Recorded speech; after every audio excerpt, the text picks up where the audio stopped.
We're saying we want to see Ken Kendrick actually in front of cameras saying, you know what, the spigot has been turned off, and the state Republican Party will not get one more dime from my bottomless pockets until SB 1070 has finally been overturned.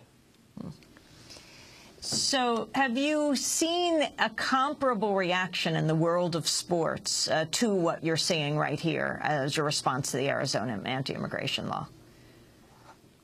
I mean, honestly, I really do believe you have to go back to the days when, with every fight, Muhammad Ali was fighting in a referendum on the Vietnam War and on the black freedom struggle in this country. And where you lined up politically affected how you stood in those fights when Muhammad Ali would face people like George Foreman or Joe Frazier, these epic fights. And when Ali would win, people who were against the Vietnam War felt emboldened. And when he lost, people who were actually for the war and against those draft-dodging hippies felt a little better about themselves that morning. I think we're dealing with something similar now. When Los Suns took the court last night, I was watching it with a bunch of friends, and all we were thinking was, we really want the Suns to win. Not because we're huge Steve Nash fans, but because we knew that if the Suns lost, all the commentary today would be, well, they lost because they were distracted by those politics, and that's why politics and sports don't mix. But the fact that they won, the fact that they played a gutsy game where they pulled together as a team,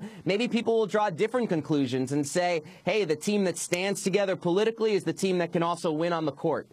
And Dave, what do you think the impact is on sports fans who are watching and hearing these players speak out this way, especially those who might not necessarily be sympathetic to the issue of opposing racial profiling?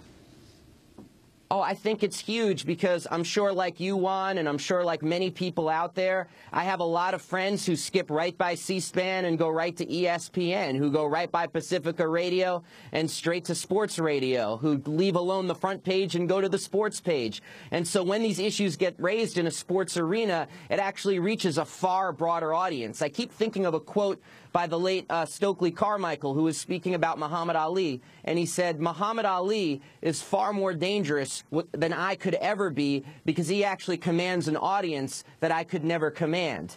Not that his politics are better, but that he has the kind of soapbox that I could never hope to attain. I think we're dealing with something similar right now where this is now getting debated. I heard one of the lead radio broadcasters this morning on ESPN Radio say, I wasn't even thinking about this law and its ramifications, but I'm thinking about it now because of the actions of the Phoenix Suns.